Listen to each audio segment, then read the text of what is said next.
ये करवाने से अपाहिज हो जाएंगे। बेचारा वो मरता क्या ना करता, सब कुछ करवाता है। दर्द सह रहे हैं, मेडिसिन सालों से ले रहे होते हैं। अब ये जो डिस्क है यही एक वजह होती है, सबब बनती है जो नफ्स को दबा रही होती है। सवाल ठीक नहीं है, हल्का न लें क्योंकि डॉक्टर साहब, अवाम को अर्कुल निसा से जुड़ी क्या गलत फहमियाँ होती हैं? Hello viewers, I am doctor Ramesh Kumar. हमारे माशरे में कुछ ऐसी गलत फहमियाँ पाई जाती हैं जो अमूमन न्यूरोसर्जरी से रिलेटेड हैं। तो हम चाहेंगे कि आज की जो डिस्कशन हम करेंगे उसमें उस गलत फहमियों को जितने हद तक दूर कर सकते हैं उसको हम दूर करें। पहले नंबर पे ये पाया जाता है कि जितने भी लोग हमारे पास अमूमन आते हैं जिनको कमर में दर्द हो रहा है और वो कमर का दर्द टांग में जा रहा है, तो उनको अगर किसी लिहाज से हम कोशिश करते हैं पहले तो मेडिसिन से ट्रीट कर सकें कंजर्वेटिव मैनेजमेंट के थ्रू। बाज़ दफ़ा ऐसा होता है कि वो पेशेंट कंजर्वेटिव मैनेजमेंट को रिस्पॉन्ड नहीं कर रहे होते हैं और उनकी कुछ इन्वेस्टिगेशन के बाद और हमें पता चलता है कि कुछ ऐसी चीज़ें हैं जो सिर्फ और सिर्फ सर्जरी से ही रिजॉल्व हो सकती हैं, तो हम उन्हें सर्जिकल मैनेजमेंट के हवाले से कुछ एडवाइस करते हैं। लेकिन जैसे ही वो सर्जरी का सुनते हैं तो उनको ऐसा लगता है कि सर्जरी करवाने से उनकी नीचे टांगों का पावर चला जाएगा, उनकी मर्दाना कमज़ोरी चली जाएगी, वो कभी खड़े नहीं हो पाएंगे और ये करवाने से अपाहिज हो जाएंगे। अब इस किस्म की जो गलत फहमियाँ हमारे माशरे में पाई जाती हैं अक्सर करके शाटिका वाले पेशेंट्स में, अब ये बेचारे वो पेशेंट्स होते हैं जिनको न सिर्फ वो इस चीज़ों से परेशान रहते हैं और इसकी पेन बहुत शिद्दत और सीवियर किस्म का हो रहा होता है कमर का टांगों में, क्योंकि लोगों की कहने की वजह से, क्योंकि एक टैबूज बने हुए हैं माशरे में और वो इस चीज़ को फैला रहे होते हैं कि भैया कमर का अब कहने वाला तो कह के चला जाएगा उसे, अब वो तड़प रहा है, सर्जरी नहीं करवा रहा है। अब सर्जरी नहीं करवा तो उसके बाद वो हर मुमकिन चीज़ करता है। मुख्तलिफ़ किस्म की चीज़ें आ गई हैं आजकल मार्केट में, हर किस्म की मसाजेस, फिर पता नहीं कौन सी कैपिटीज़ थेरापीज़ हो रही हैं। और कोई तो इस तरह हद तक चले जाते हैं, वो कहते हैं कि इंजेक्शन लगवा के यहाँ से खून निकलवाते हैं तो काला खून निकलता है तो इससे भी आराम आ जाता है। तो लिस्ट ऑफ थिंग्स, और बेचारा वो मरता क्या ना करता, सब कुछ करवाता है सर्जरी के अलावा, और वो ठीक नहीं होते और उस हद तक पहुंच जाते हैं कि वो सर्जरी ना करवाने के बाद जो अल्टीमेट कॉन्सिक्वेंसेस उसके ये हो जाते हैं कि वो खुद उस दबाव की वजह से नस की अपाहिज के दहाने पे पहुंच जाते हैं। अब उसके बाद हमारे पास आते हैं, डॉक्टर साहब अब सर्जरी कर दो। अब उस वक्त सर्जरी के रिजल्ट उतने अच्छे नहीं होते और नहीं हम उसको इतना फ़ायदा दे सकते हैं। अब प्रॉब्लम ये होती है जब वो आइडियल केस होता है इनिशियल फेज़ में, जब उन्हें बताया जाता है कि आपकी सर्जरी आपके लिए बहुत ज़्यादा फ़ायदेमंद होगी, उस वक्त कुछ इसी टैबूज़ की वजह से मना होने के बाद आगे चला निकल जाता है बेचारा, और फिर ये अपाहिज के बाद हमारे पास आता है तो उनकी हेल्प नहीं कर पाते हैं। क्या न्यूरोसर्जन सिर्फ सर्जरी से इलाज करते हैं?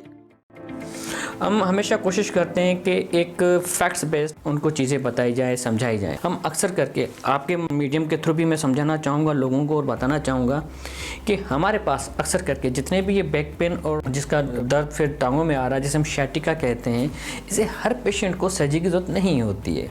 इनिशियल फेज़ में अगर हमारे पास आता है तो हम हर पेश की सर्जरी नहीं करते हैं जनाब। हाँ, जिनको इंडिकेटेड बनती है हमने उनको ट्रीटमेंट दे दी, कंजर्वेटिव दे दी, थेरेपी दे दी, उसके बावजूद वो उससे रिजॉल्व या उससे जहाँ पर नहीं हो पा रहा, उससे बाहर नहीं निकल पा रहा है, हाँ, तो फिर हम उसकी प्रॉपर इन्वेस्टिगेशन और इन्वेल्यूशन के बाद हम डिसाइड करते हैं कि इसको सर्जरी की ज़रूरत है या नहीं है। हमारे यहाँ जो डिसीजन लिए जाते हैं वो फैक्ट बेस पे नहीं लिए जाते, वो सुनी सुनाई बातों के बेस पे लिए जा रहे होते हैं जिनकी वजह से उनको आगे चल के बहुत ज़्यादा नुकसान हो रहा होता है। दर्द सह रहे हैं, मेडिसिन सालों से ले रहे होते हैं, उन्हीं मेडिसिन की वजह से उनकी गुर्दों पे इफेक्ट पड़ता है, उनके मैदे पे इफेक्ट पड़ता है, उनके आंतों पे इफेक्ट पड़ता है। It's disturb whole body.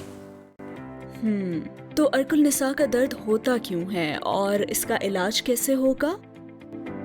जैसे कि आपको मैं इस वक्त दिखाना चाहूँगा, ये जो अभी आपको स्पाइन नज़र आ रही होगी, ये समझ लीजिए कि पूरा लंबर स्पाइन मैं अभी आपको दिखा रहा हूँ। इस लंबर स्पाइन में एक रेड डिस्क नज़र आ रही होगी, जो रेड लाइन जो नज़र आ रही है किसी डिस्क। अब ये जो डिस्क है यही एक वजह होती है, सबब बनती है जो नफ्स को दबा रही होती है।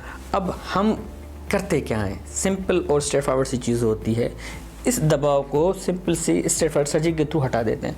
हम नस को हाथ तक नहीं लगाते हैं। दबाव की वजह से अगर कोई मसले हैं तो अलग बात है, लेकिन हम एक दफ़ा सिर्फ और सिर्फ उसको हटा देते हैं। इसी तरीके से होता है जैसे हमारी उंगली किसी दरवाजे में आ जाए और मेरे पास पेशेंट आते हैं और कहते डॉक्टर साहब मुझे इसी में ही दवाएं इंजेक्शन सब लगा के ठीक कर दो और ये दरवाज़ा वरजा जैसे जैसे उसे पड़ा रहे दो। ऐसा हो नहीं सकता। आप भी समझदार लोग हैं, कभी भी उंगली दरवाजे पे लगी हुई हो और आप कहें कि वहीं से ठीक हो जाए तो मुमकिन नहीं है। तो इसी तरीके से अगर नस एक दफ़ा पे दबा हो जाए और आपको कंजर्वेटिव ट्रीटमेंट मेडिसिन को रिस्पॉन्ड नहीं कर रही है तो एक चीज़ अंडरस्टूड बात है कि ये अब उसको रिस्पॉन्ड नहीं करेगी, अब उसको सर्जरी ही चाहिए, उस दवा को हटाना ही पड़ेगा, तभी जाके पेशेंट को सुकून मिलेगा। तो ये लॉन्ग टर्म मेडिसिन चल रही होती हैं वो खाने की ज़रूरत नहीं पड़ेगी। अच्छा, और मरीज को सर्जरी की तरफ कब जाना चाहिए? हाँ, अगर एक न्यूरोसर्जन ने एडवाइस किया है तो लाजमन नहीं है कि आप इमीडिएटली उस चीज़ की तरफ रन करें। आप 2 न्यूरोसर्जन से या एक और न्यूरोसर्जन से आप ओपिनियन ले लें और उसके बाद खुद डिसाइड कर लें कि न्यूरोसर्जन्स की मेजॉरिटी डिसीजन क्या आ रही है। तो उसके बाद बेहतर आसानी हो जाएगी आपके लिए डिसाइड करना कि सर्जरी के लिए थोड़ा जाना है नहीं जाना।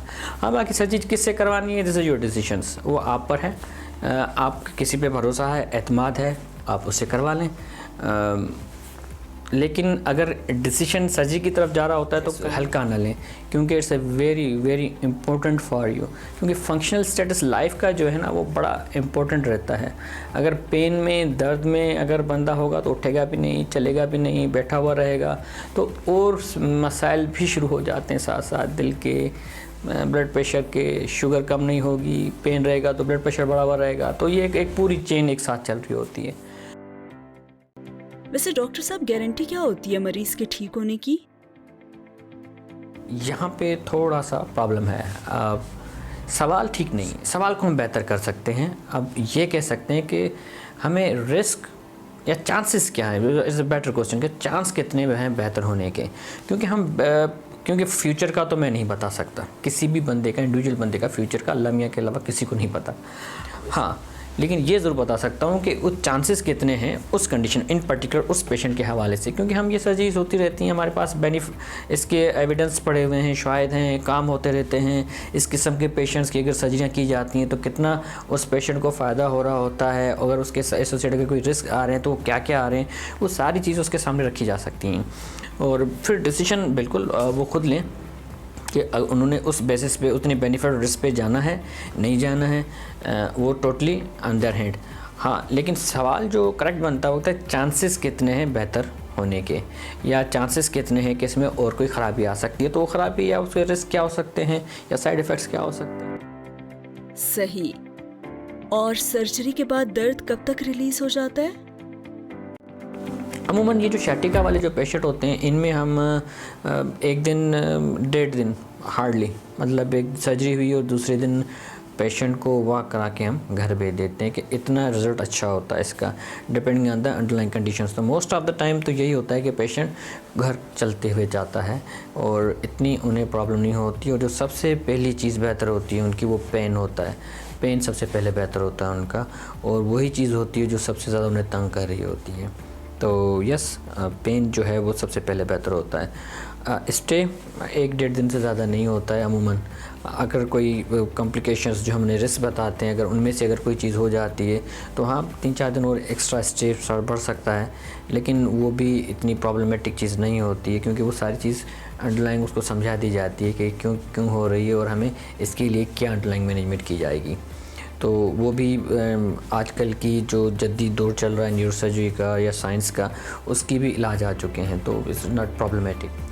Thank you very much.